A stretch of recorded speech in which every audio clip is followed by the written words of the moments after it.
Okay, since I forgot to film the beginning ingredients of my chicken soup, I'm going to show you the ingredients in the store. For anyone who doesn't know, these are parsnips. When they're roasted, they taste kind of like carrots, and it adds a lot of sweetness and thickener to the soup. So grab a couple of those. Probably about 3 or 4 turnips. These are turnips. These are rutabagas, and these can be used interchangeably. Then you're going to need some carrots, probably about 8 carrots. And my favorite ingredient is leeks. The recipe that I have only calls for like 1 or 2, and I used 5 or 6 because they are awesome and they add so much flavor to the soup. Now, you will also need celery and onions, which are over there. Hold on. Okay, any kind of onion will do for the soup. Yellow's strongest. White isn't as strong. This is sweeter and it won't add as much flavor. But that's it. Oh, you might want to add some garlic too. It just depends. So when you're making the base of the soup, the most important things are just what I said. The parsnips, the carrots, the onions, the celery. You only use maybe 3 or 4 stalks of celery. Not too many because it does overpower if you use too much. And all of that's just for the base, but you can add whatever the heck you want. This is just what I do. And then minimal salt and pepper. You want to do that as you cook it. Now let's move to the chicken. Okay, and now for the chicken, you can use whatever you want. The first part of the soup is just to make the broth itself. So you can use a whole chicken, or you can use chicken carcass that you have in the freezer, you know, the bones from a rotisserie chicken, anything you want. If you're just going to go straight from making the broth to making the actual soup, it would be easier to use drumsticks or leg quarters or thighs, something like that. If you want to go less fat, you could use chicken breasts. The reason why I say it would be easier is because when a whole chicken cooks down, the spine and everything, those are little teeny tiny bones, and it's virtually impossible to strain them all out, and then you end up eating a little bone. And okay, ingredient wise, that's just about it. Okay, so when dealing with leeks, everything else, all the other vegetables, they're easy. You just wash them. You don't even have to peel them, and you chop them up. But with leeks, it's different because of the way that they grow. Cut the bottom off. You can add this to the stock. Slice them in half lengthwise, and then I will show you why they're special. Do you see in here? There is a whole bunch of dirt and gunk from the soil that it was grown in. So you slice, oh, I'll show you, right. See, that's just dirt. So with leeks, you slice them in half this way, and then you run them under water and get all that dirt out.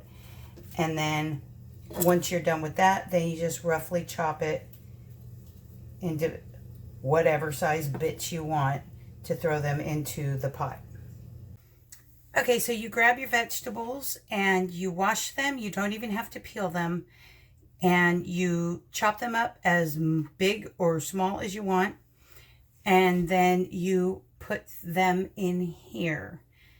Now, here I have 2 leeks, 4 carrots, 1 large white onion, because that's what I had on hand, 2 turnips, just roughly diced, and 4 parsnips, because they sounded good, and they're smaller. Some of them are really large, but yeah, they're a little bit bigger than a carrot. I have all of that in here. I have about a 2-inch bit of ginger root that I just roughly chopped up. Like I said, don't peel, because this is just for flavor.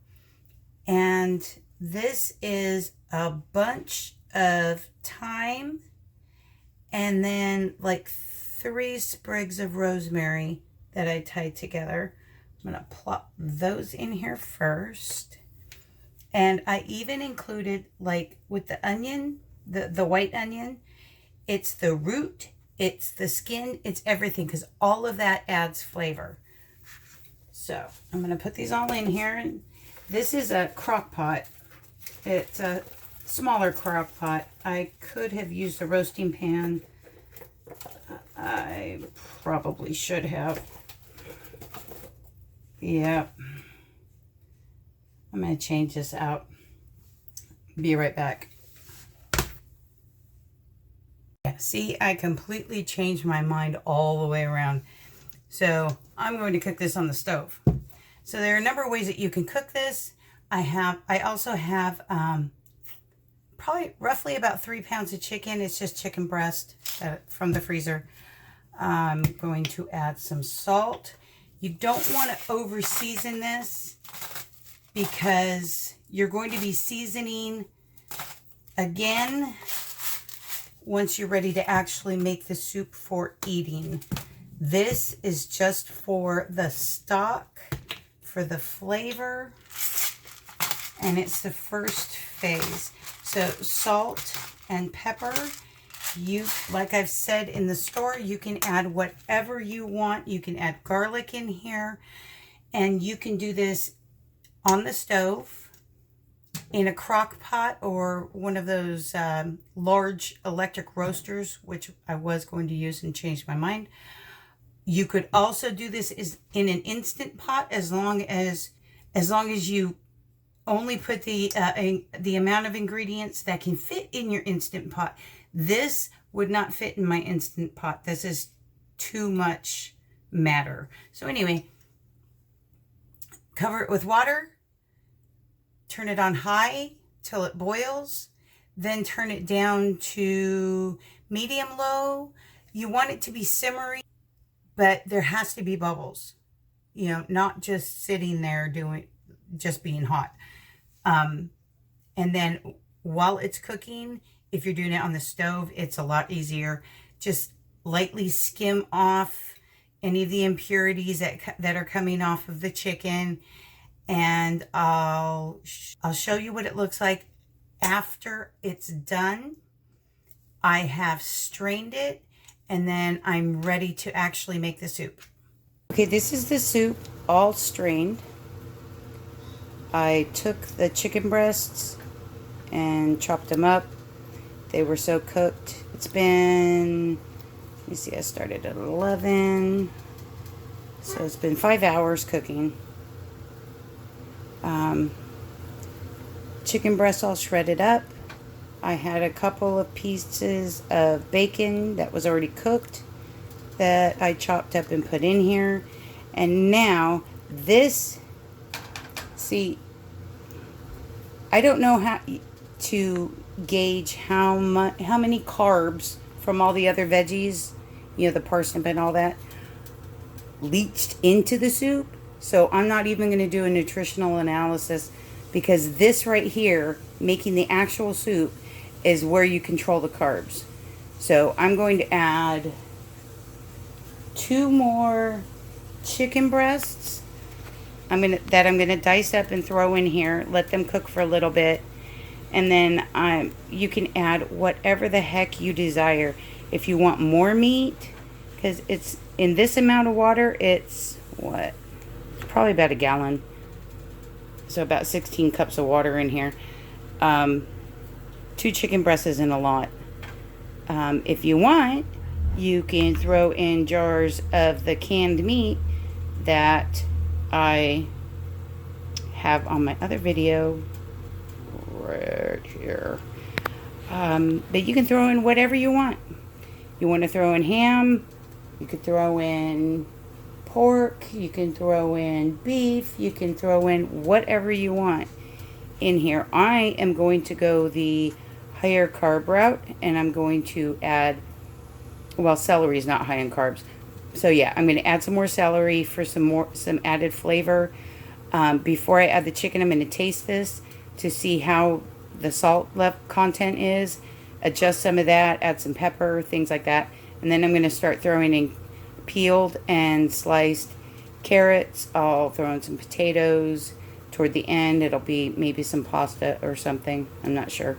But if you wanted to go completely low carb, whatever you want, whatever you like. You want cauliflower in there, you want broccoli, it'll be good. I will warn you about broccoli. You leave the broccoli in here and you put it in the fridge, and in 2 days it will be bad.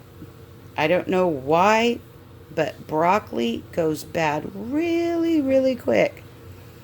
So if you're going to add anything like that, I would suggest freezing any leftovers in meal prep containers so that you can just pull it out of the freezer, thaw it, and heat it up.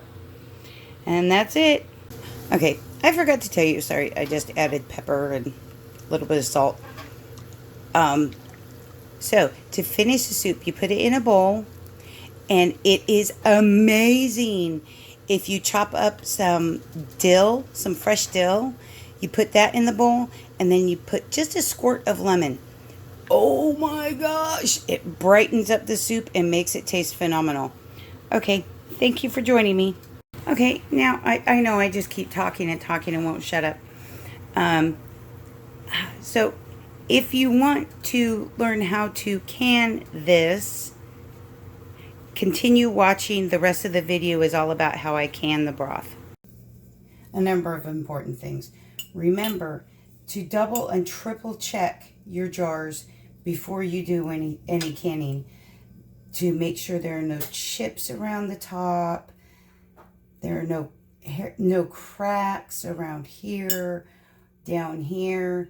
Even some brand new jars can have like a spot where it looks like it didn't form correctly. Those are weak spots, and they can cause your jars to burst in the canner. Another thing is to make sure, if you're using hot liquid or anything hot to put in the jars, that the jars are warm. If you're not 100% sure and you're paranoid like me, you can do something like this. Just don't slam it in here. You place something metal in here. Oops, I forgot the funnel. You place something metal in there, and that absorbs a little bit, enough of the heat so that the jars don't break. And then you just fill. Oh, they are all clean. They are washed. And for chicken stock or soup or anything like that, I prefer to use quart-sized jars just because it doesn't take as many. I was going to use, I found half-gallon jars at Ace Hardware that, of course, I had to buy. But since I am canning this broth and meat in the same canner, if I were to have used the half-gallon jars, I wouldn't have had enough room in my canner. You fill it up until you leave 1 inch of room on the top. Right. From the very top of the jar to the, whatever it is, liquid, meat, whatever, leave about 1/2 inch. And wide mouth, regular, it doesn't really matter when it's liquid. It's so much easier to clean when you have to really get in there and scrub the wide mouth jars. And it's easier to pour with the regular mouth jar. So whichever one. Anything that's even remotely solid, I would suggest using a wide mouth jar instead of the regular jar. And that's it. I'll keep doing this until it's time to seal them up. Okay, now that most of them are filled, I have my clean lids right here. And what I do is white vinegar. Take a paper towel, some white vinegar. You put it on the paper towel and you wipe the rim of the jars. And that helps remove, just in case I spilled, any residual fats from the liquid. If you don't do this, the fat will prevent the lids from sealing properly, and then it'll just go bad. You'll know it because they won't pop when they come out. So that's it. You put the vinegar on here, you put the lid, tighten down the ring, and then put them in the pressure canner, which I'm not ready to do yet, but I'll show you when I am ready. I forgot to mention that these are brand new lids. You do not want to reuse lids when it comes to canning, pressure canning. If you're using these jars just to store stuff like nuts and seeds and other ingredients that you just want to keep rodent proof, then used lids are fine. But when you're storing any food, when you're canning anything, it has to be a fresh lid every single time. So this is my pressure canner. It's a Presto. There's 1, 2, 3, 4, 5, 6, 7. It can fit 7 quarts in here. I have 3 quarts of water in there. It is heating up right now. And I underestimated how much chicken broth I was going to make because I don't have any room for not only the rest of the chicken broth, but for any of the meat that I was going to can. So that's going to have to be done tomorrow.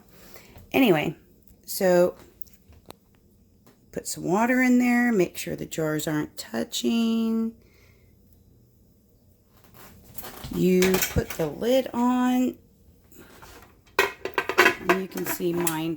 There's a little arrow right there. You line it up with that. And then you twist it.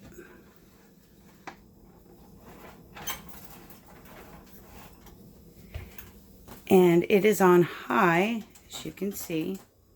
So once it starts boiling away and there's steam, there's a steam fountain coming out that little hole, then I put this on there and I leave it until it hits, it's supposed to hit about, I think it's 10, but my pressure cooker isn't happy at 10 because I have an electric stovetop and it just does not like, it either goes too low or it goes too high.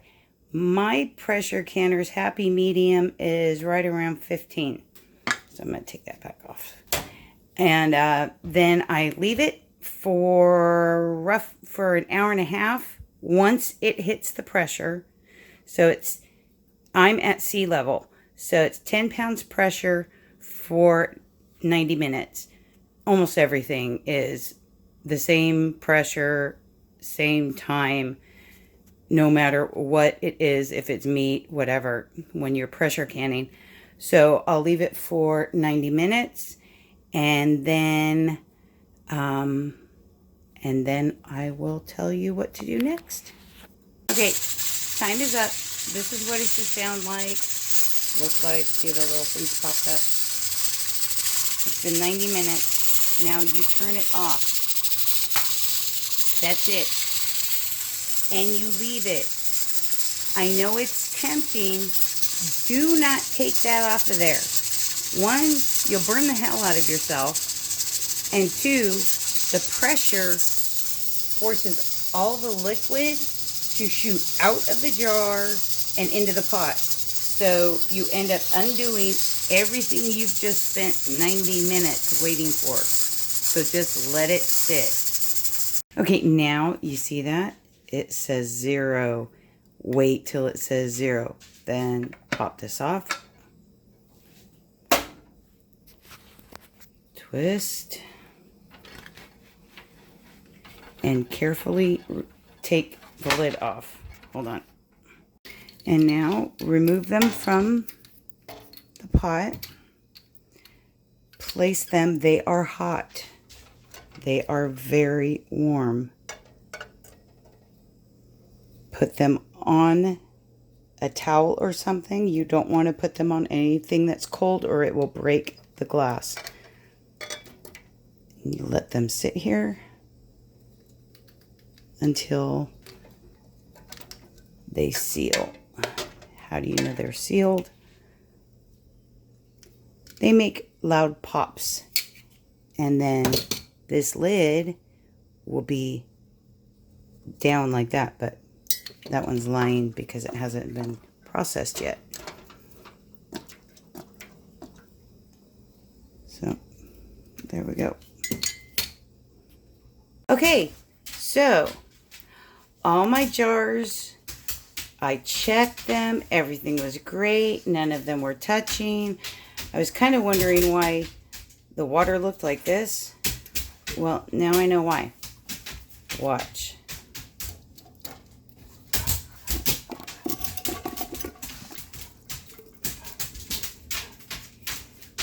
Yep, the bottom of my jar broke right off.